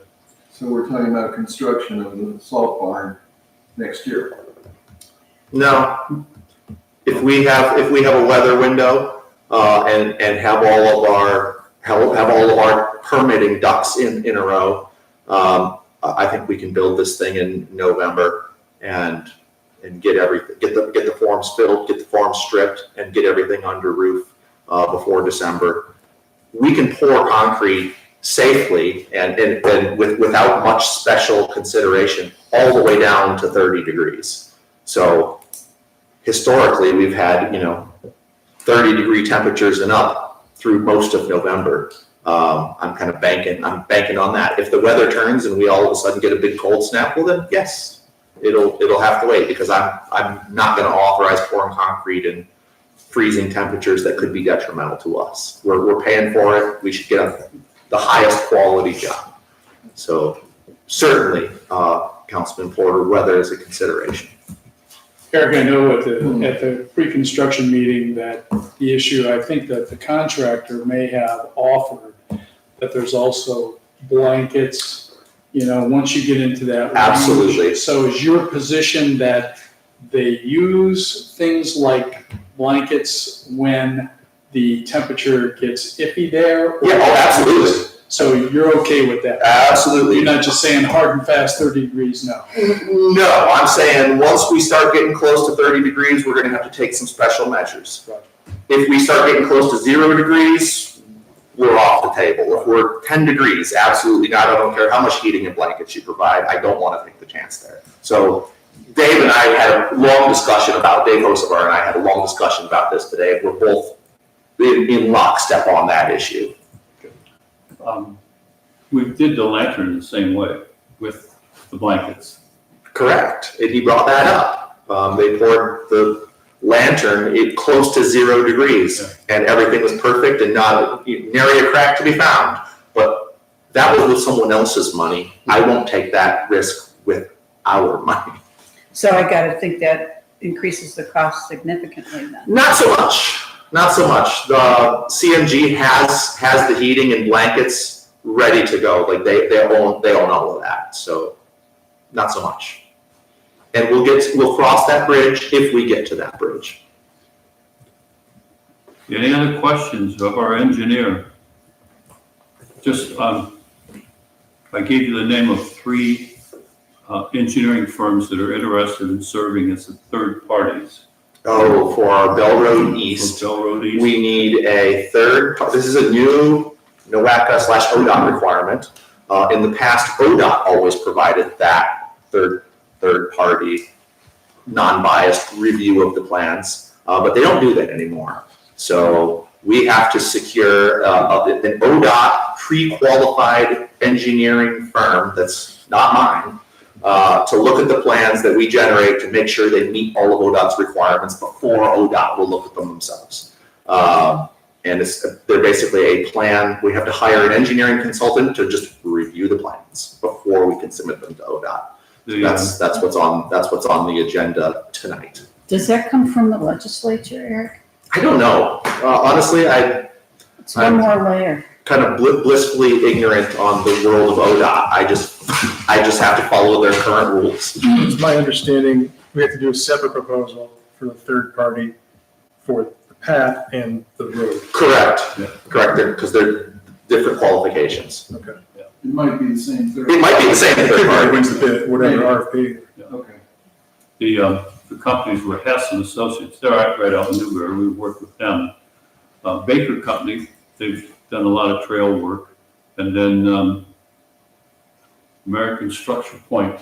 I just met them last week in Columbus, and they were interested. Both of them think they could do both of them, but we just got to do And that RFP advertisement needs to run for 3 weeks. What's RFP stand for? Request for proposal. Okay. Anything else for the engineer? Hearing none. Street commissioner's on vacation. We are at the street committee. You got the floor. You got a motion first, or? Well, I don't have that cutoff date, and that's of course, It's 3 weeks from when we advertise. so how do I fill that in? Do you have to have a hard date in there, or can you just say council authorizes the advertising for an RFP for a 3-week period? Sure. Okay, we could say as determined by the engineer. Sure. I mean, we're gonna run it for 3 weeks, that's what ODOT wants. ODOT wants 3 weeks, so. All right, I can do that now. Motion to approve posting of South Russell Public Service announcement, Bell Road East paving with a cutoff date of a 3-week period as determined by the engineer and distributed to the following sources: design build firms, including contractors or other entities that seek to perform the work as a design build firm. 2, architect, landscape architect, engineer, and surveyor associations. 3, the news media. 4, any publications or other public media, including electronic media. So moved. Second. Discussion. All those in favor say aye. Aye. Opposed, motion passes. Streets met last week on October 7th. We discussed this salt structure. We met with Nick Manfroni of CMG. It was his father's company. He's taken it over. And we had a lot of questions, and he answered all of them. And he does seem like he really wants to get going. That was before we came up with the other, which I'll cover in the buildings. The countryside paving, yes, Eric, I did drive down there on Sunday, and yes, it's very nice. It's looking great. For an intermediate, it really is great. Yeah. And I think that's about the crux of it, Dennis, unless you want to add some more to streets. Nothing further to add. Questions of the street committee? Hearing none. Mr. Mayor, real quick question. I'm just selfishly looking at my stuff, and I have a bunch of stuff from the pedestrian committee. It's kind of streets related. Does it go in there, or should it go out after all this stuff? What's it for the Pedestrian stuff, path? they had some things, yeah. Anytime you want, I don't care. You mind if I? No, go ahead. Jump on board the streets Sure. thing here? You talked about the third-party consultants. My understanding, they need to move forward with that in order to move forward with the scoping. They can't do the scoping work without a third-party consultant. So the committee's asked for us to make a motion to move forward for an RFP to get that third-party architectural consultant. So I guess in that spirit, I'd like to make a motion for the council, or sorry, for the mayor and the fiscal officer, engineer. Sure, love me in there. Anyone who wants to be involved, move forward with a request for an RFP for third-party architectural consulting firm for the pedestrian pathway along Bell Road. Second. Moved and seconded. Discussion? Yeah, so this is similar to the public service announcent that's going out. Oh, it with is? respect That's the to- same thing? It's the exact same thing, it's just maybe you're doing different. I'll rescind my motion and. No, I think you should, I think you need to Separate. make a separate motion for that. because But It's a separate- what I'm saying is it's similar language, which is already on your agenda, so it'll be the motion to approve. Yeah. Okay. So I'll rescind that and edit it to say, motion to approve the posting of South Russell Public Service announcement, Bell Road pedestrian pathway with a cutoff date 3 weeks as determined by the engineer, distributed to the following sources: 1, design build firms, including contractors or other entities that seek to perform the work as a design build firm. 2, architect, landscape architect, engineer surveying associations. 3, news media. 4, any publications or other public media, including electronic media. Second. Moved and seconded. Discussion? All those in favor say aye. Aye. Opposed? All right, Nay. we will get out the RFP and pass it. What? Chris said name, right? Okay. That was 5-1. And then for dentists, do you need clarification for the scoping, for specifically where you want the path for scoping purposes? No, but we need some direction. Okay. This is where the committee came from, because they put a motion out there, but they passed a motion for Verdant to design a path on the south side of Bell from Spring to 306. We might want to consider as council to alter that to Alderwood, because as the mayor brought up earlier, the path in the park is on us. I believe that they can design the path. Who builds it? That's fine. Following, Right. right? And we want to include the crosswalks. Now, the committee is saying this for the scoping purposes, but they realize if it comes back that the north side is much more feasible for the scoping purposes, we'll move forward that So way. this is just spring to 306. Spring to 306. To the corner lot. And Chris, correct me if I'm wrong, but I thought the discussion at the committee was that we would do diligence to investigate both sides of the street. Correct. And hopefully after that engineering work and the scoping of the project was done, Right. then hopefully we'd have. We have an some- answer. No, that's correct, but they felt that they had to identify one side to go with for to move forward. We don't, no, we can advertise for a request for proposal for a review consultant and have someone on board and ready that has the qualifications to review that plan set, even though we don't have a plan set yet for them to review, but we'll get someone on board as our plan review consultant. Okay, so. Certainly doesn't hurt. Second. You want to go with the motion I had about the path? That's on, I think it's a little clear. Where is that? Fourth from the bottom on the mayor's report.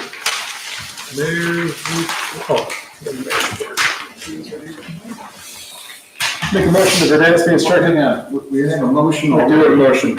We should probably vote on that one before we do another one. This is a little different. Older with the Chillicothe, but we're talking about having someone look at the path all the way, not the build, right? Just to plan it out. Okay. So why don't we vote on it first? Why don't I amend the initial motion to read as follows? Okay. I make a motion that Verdantis be instructed to design and provide a cost estimate for a 5-foot asphalt path from Spring Drive to Chillicothe. Verdantis would provide pros and cons for the location of the path, including in the design would be a crosswalk at Bell and Chillicothe and Spring Drive. So are we specifying the south side or north side or neither No. side? Neither. Eric said they can look at both. But we are specifying the width. It does say 5 foot, and the committee was okay with a 5 foot. Okay. Because the committee's recommendation is south side only. And if that didn't turn out to be feasible, then check the north side. Correct. But if we're able to do both at the same time, it doesn't need to be specified for the engineering firm. They were under the impression it had to be specified for the engineering firm, which side.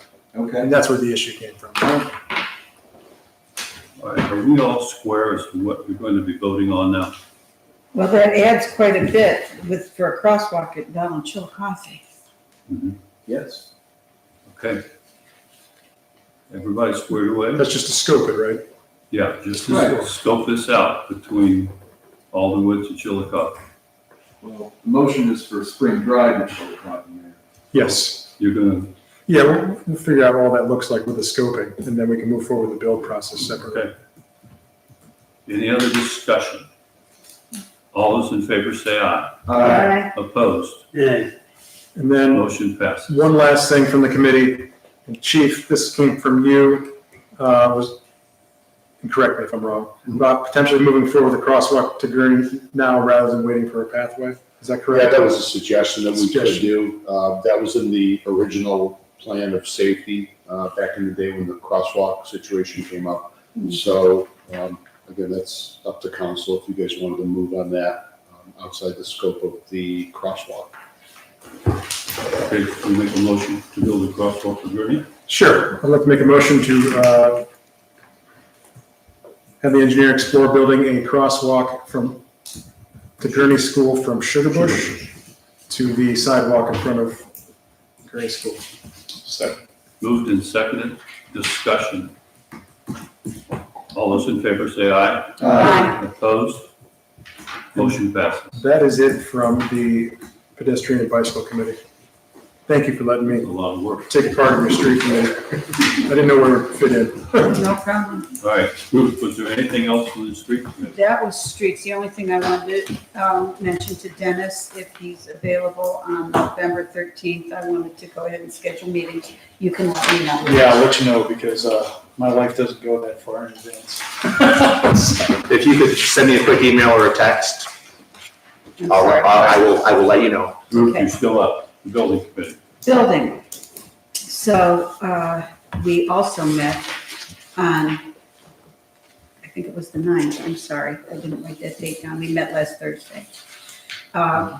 Ruth Griswold is much happier, actually, and so is Christy with the iWorks. They have a different instructor now that is going through the new computer program that they have, making it evidently far more easy for them to get on board. And what she went into a little more detail, there's 3 modules that they have to learn, and they're on permitting now. So for example, Joe Blow Business comes in and he needs permits, and he can do this online, and the workers can help him. So it's pretty interesting. I've forgotten what the other 2 modules were, but Ruth is happy, and so is Christie.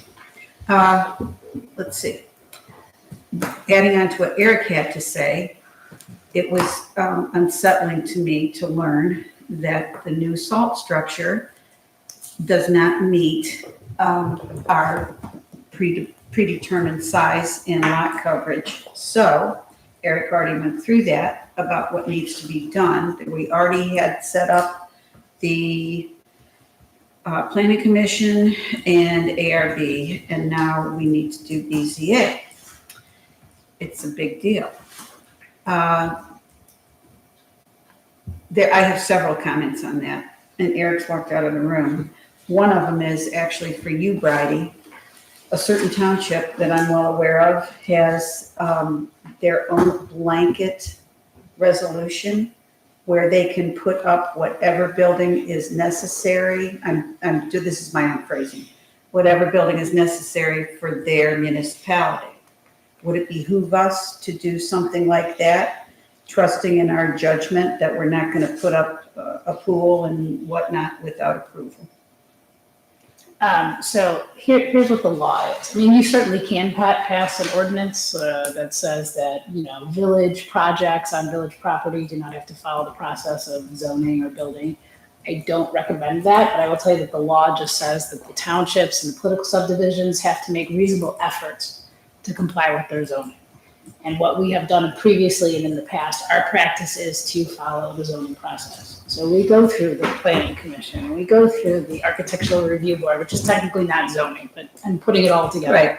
We go through the BZA if things do not meet our zoning, because it shows a good faith effort, right? That we are trying to comply, and this is the process to comply. So I will tell you, there are other political subdivisions that do not follow the zoning process of their own township or municipality, but that is not what South Russell does.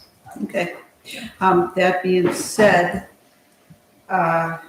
Mayor, I would encourage you to, I'm not sure that I can get to tomorrow's BZA. Well, Wednesdays. Wednesdays, I'll I'm be- sorry. I will try. Okay. If you can encourage a special meeting. And one of the reasons is we are committed to receiving 1,500 ton of salt no later than April 30th next year. Right. And they would like the salt barn to be. Oh, we'd like to have a place where it gets put, very definitely, yes. Anything else from the building committee? Eric, unless you want to add to it, I don't think so, and I'd like that meeting the same day, the 13th, if everybody can do it. I'm just putting it out there, and I'll let you know for sure. Wonderful. 8 a.m. 8 a.m. if that works for you. I just love getting up at 7:15. So I have one question, so we want planning commission approval for the salt barn, ARB approval, and then go to BZA? Isn't that what they? That's correct. indicated? That is Okay. correct. It really doesn't have to follow that process, but it's only because of the timing of the regular meetings. Yeah. Okay. Okay. But just so you know, Mark, so planning commission, you're on that, aren't you? It Yes. is Thursday. Mhm. Is it ARB or ABR? It's the Architectural Board of Review. It's ABR ABR. is Tuesday at 5:30, and I have a conflict there, but I can get to the beginning of it. And so the only one missing is BZA. We got it covered. Thank you. Anything else from the building committee? Chief, you're up. Thank you. I submitted a month-end report, and along with that, I also submitted a reconstruction report from our unfortunate accident in Kensington in June. Any questions? I didn't have time to read that, but I'm looking forward to it. Questions of the chief? Safety committee. Chris? Safety Committee, just a reminder to those who might be watching online, even though our audience numbers have gone down in the last hour. The village's Halloween is October 31st from 6 to 8 p.m. I know some HOAs have different days, but if your HOA doesn't have a different day, that's your Halloween time. 6 And to 8 that's the p.m. Friday night. Friday night, October 31st. Our next meeting is this Thursday, the 16th of October at 8 a.m. in the police department. And that's all I have, pending anything from Councilman Galicki. Nothing there. Questions of the safety committee? All right, Chris, these next 5 are all yours. You want to split them up with the other Chris? Or- Yeah. I want to do them all. Yeah, we'll split them up. Okay. Really the first one is we got back our rates for medical. There's no raise at all. This year's amazing. 0%, which is pretty fantastic for the employees and the village. But we have been advised to at least charge a nominal fee to the employees. Our suggestion is just $1 annually. So I'd like to make a motion to approve the renewal of the current medical mutual health insurance for village employees and charge employees $1 per year for coverage. Second. Moved and seconded, discussion. All those in favor say aye. Aye. Opposed? Motion passes. The second on here is our vehicle use policy. Chris, you've spent a lot of time writing that up. Would you like to move forward with this? Sure, we edited it according to the comments that were made. So unless there are questions, make a motion to adopt the vehicle use policy to be included in the handbook as you received in your packet. So moved. Second. So moved and seconded, discussion. All those in favor say aye. Aye. Opposed? Motion passes. And I want to thank Chris Berger for all the time he put into that. Quite a bit. Next, we don't officially have an off-hour schedule policy for the village. There was an assumed policy through the streets department that if you got called in the weekend, you'd have a minimum 1.25 hours, and then time actually worked after 1.25 hours if it surpassed the 1.25. We did not have that policy ever in place, so we need to we've drafted one, submitted it to council for your review after meeting with a joint streets and HR committee meeting a week or 2 ago. So with that, I'd like to make a motion to approve the off-hour schedule policy retroactive to January 1st, 2025. Second. Moved and seconded, discussion. All those in favor say aye. Aye. Opposed? Motion passes. Okay, this next one. Okay, this is adjusting our current overtime section for emergency callouts. Right now, it's only listed department heads can make such a call. We'd like to add the mayor to that for emergency callouts. Chris, that's correct? Correct. So with that, I'd like to make a motion to amend and replace the first sentence of the third paragraph of the overtime section in the employee handbook to include the mayor in addition to the department head as a person who may determine a public disturbance as an emergency for public health and safety for the purposes of a call out with the following. A call out is when an employee is called to come in to work unexpectedly, such as storm damage, snow plowing, or public disturbance that is determined by the department head or mayor to be an emergency for public health and safety. Second. Discussion. All those in favor say aye. Aye. Opposed? Motion passes. And lastly, we met streets and HR to discuss, we had an issue with 4-hour callouts on the 20th and 21st for an employee, and with the confusion of not having an official policy, we'd like to retroactively pay this employee for the hours he worked, even though we did not have a policy at hand at the time. With that, I'd like to make a motion to approve 2 4-hour callouts for September 20th and 21st for service department employee to remove trash and clean the park restroom, and to direct the fiscal officer to compensate the employee at the overtime rate. Second. Moved and seconded, discussion. All those in favor say aye. Aye. Opposed? Nay. Okay, motion passes 5-1. I have nothing else, depending on input from Councilman Berger. No. All right, we are at the properties committee. Properties Committee will meet a week from Thursday, October 23rd at 9 a.m. Minutes of the last meeting, I believe, were submitted in the packet. If you have questions, subject to Councilman Galicki's Nothing additions. there, Chris. I have a few residents calling, asking me what building we're gonna put up there. So no building, yeah. At the I'm corner? sorry, at the corners, yeah. No. Anything else from the properties committee? Nope. We are now at the parks committee. Parks Committee submitted the report obviously, for the meeting prior to the Fall Festival, I think everyone would agree that the Fall Festival went very well. We will have a follow-up meeting to recap and to discuss changes for 2026. I think that was the best one I've been involved in. That was great. You ordered up some great weather that day, Chris Berger, so congratulations. Questions of the Parks Committee? I just want to add and congratulate Council Lady Kavanaugh and Councilman Berger. They did a marvelous job, and the Park Committee. Park Committee And the staff. Park Committee, as you all know, I chaired the Parks Committee, and I know what it takes to have a successful festival, and each you and the Parks Committee did a great job. We need to put in the minutes, we have such great help from the cruisies with the cider. That cider is busy the whole time. And Craig Cerna for giving us the absolutely free loan of his tractor and his wagons. Those wagons were full every time they went out. And that was great. I was a little saddle sore with all those rides I took. Couldn't have fun. been a better fall festival. Yeah. I'm glad we were able to get those back this year.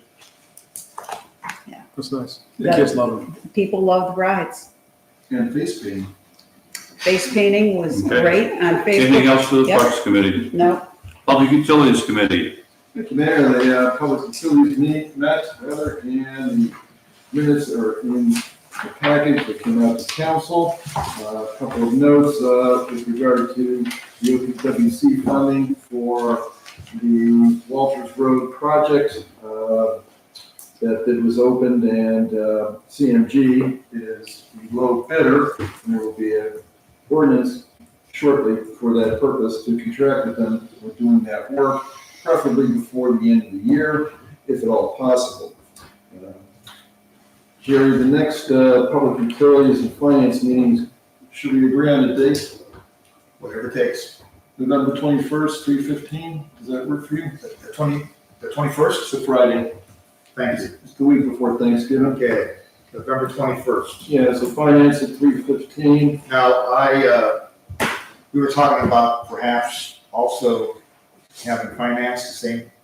Yes, so 4:15 for, actually, let's do finance at 3:15 and public utilities at 4:15. Okay. On which date? 21st. Yes, Friday, November 21st. Got it, thank you. Okay. Okay. And I'll send an email to Daniel Nair so it'll be properly sunshine. Thank you. Yep. Okay, we were thinking about doing the Sugar Bush dredging issue, taking care of that tonight, but we postponed that until the first meeting in November because the public discussion on the fire department contract. But at any rate, I'd like to make a motion at this time to approve disbursement request number 1 for the Hemlock Road Culvert Project in the amount of $3,406.70 to Verdantis LLC, authorizing the fiscal officer and mayor to sign the certificate. So moved. Need a second? I second it. Second discussion? All those in favor say aye. Aye. Opposed? Motion passes. The engineer already covered the Hazelwood storm funding, which public utilities will discuss at our next meeting, as we have briefly done that in the past. So the next thing would be a motion to award the bid from CMG Contracting for the Hemlock Road Culvert Replacement Project in the amount of $97,650, subject to an acceptable agreement between CMG Contracting and the Village of South Russell. So moved. second. It's been moved and seconded. Discussion? All those in favor say aye. Aye. Opposed? Motion passes. Any questions of the Public Utilities Committee? No, just that we have to, after all the complaining on Village Block Club and other sites, we have to let everybody know that that road will be closed whenever it is. Yeah. We're lining up a lot of work. All right, we're at ordinance resolutions. Ruth, the first one is yours. And then Mark, you got the second. Introduce and consider for adoption an ordinance approving a service agreement with Gallagher Architects, Inc. for building plans examination services effective January 1, 2026, authorizing the mayor to execute the agreement on behalf of the Village of South Russell and declaring an emergency. So moved. Second. Roll call. Galicki. Aye. Porter. Aye. Bell. Aye. Berger. Aye. Canton. Aye. Kavanaugh. Aye. Move to adopt. Move to adopt. Second. Galicki. Aye. Porter. Aye. Bell. Aye. Berger. Aye. Canton. Aye. Kavanaugh. Aye.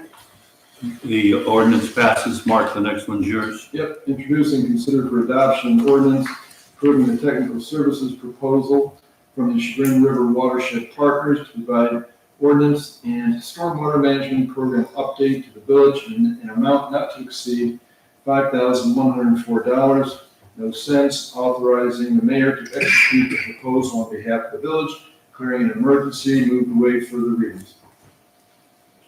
Second. As moved in second, roll call. Galicki. Aye. Porter. Aye. Bell. Aye. Berger. Aye. Canton. Aye. Kavanaugh. Aye. Move to adopt. Second. Galicki. Aye. Porter. Aye. Bell. Aye. Berger. Aye. Canton. Aye. Kavanaugh. Aye.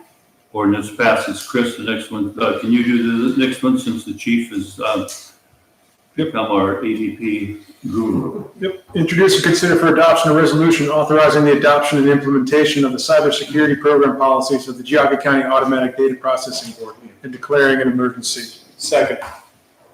Galicki. Aye. Porter. Aye. Bell. Aye. Berger. Canton. Aye. Kavanaugh. Aye. Move to adopt. Second.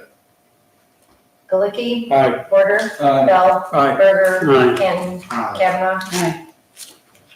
The resolution passes. The next ordinance, we are going to not, we don't need to rank or anything, so we just, Correct, what do yeah. we have to say on here? Nothing, because it's just on the agenda, Okay. and it's never been introduced. Back to Councilman Porter. Yes, we need to correct the situation with the motion that we had with the Chagrin Valley Fire Department. The solicitor advises that we need to repeal that and then do it by ordinance because the amount of money involved and the signature is required.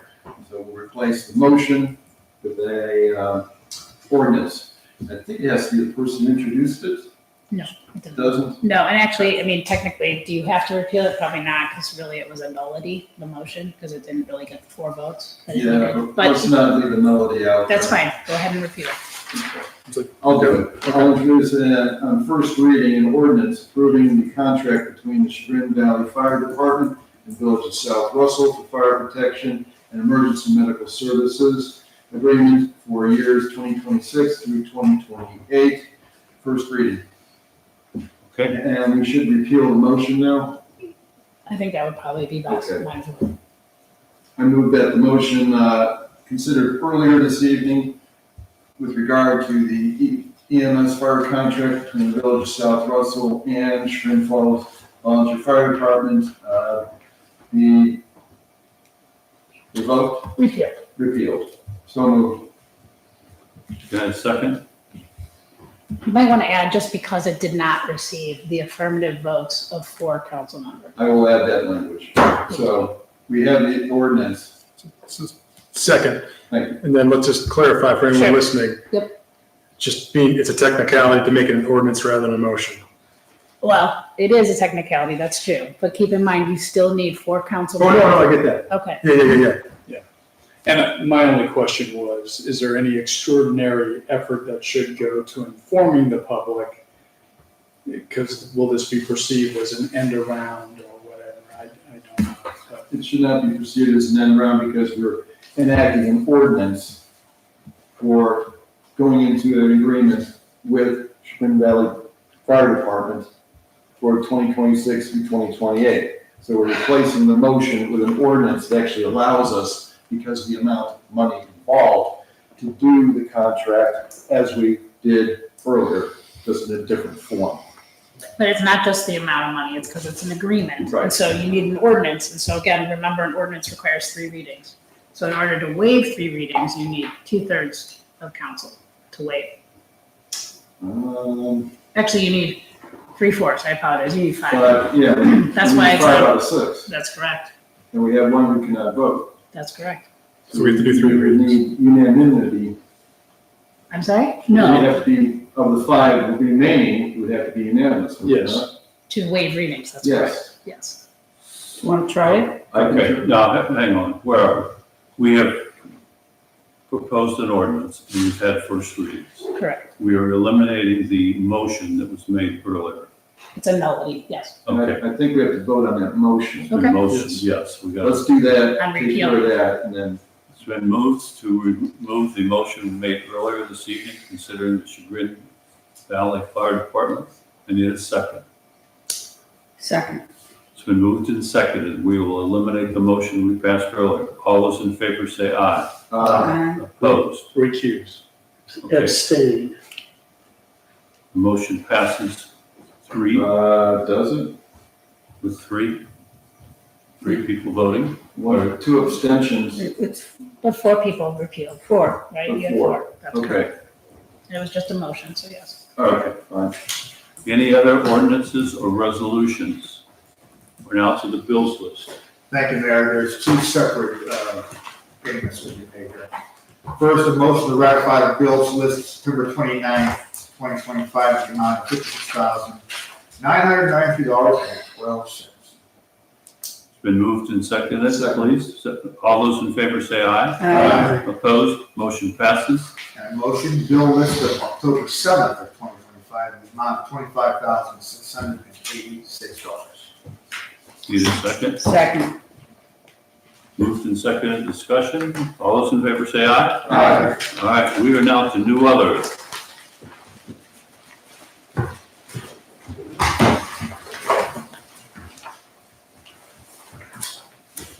We're going around the horn, aren't we? Yeah. Oh, sorry, okay. Galicki?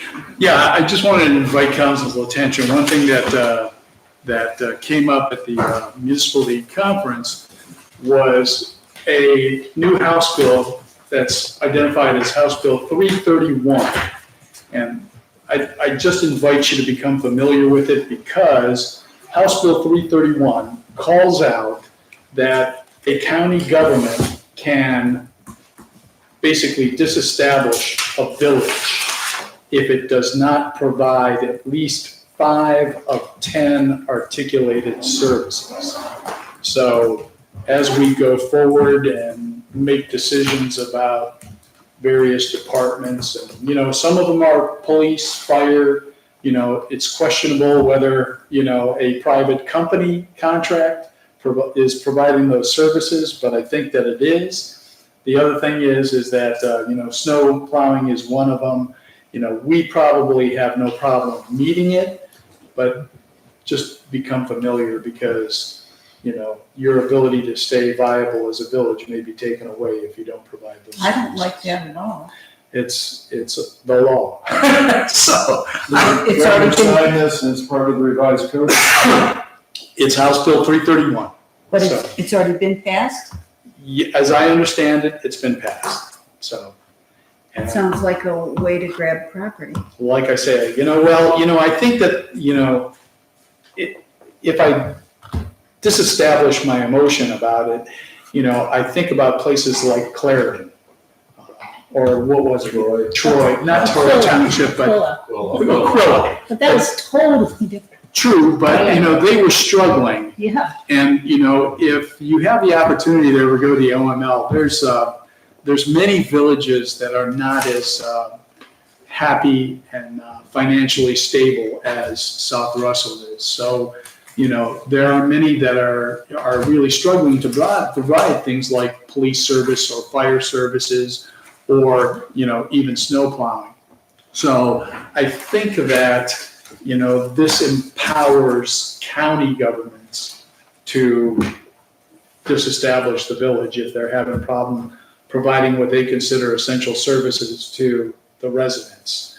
The other thing is that there appears to be efforts to weaken home rule throughout the state of Ohio.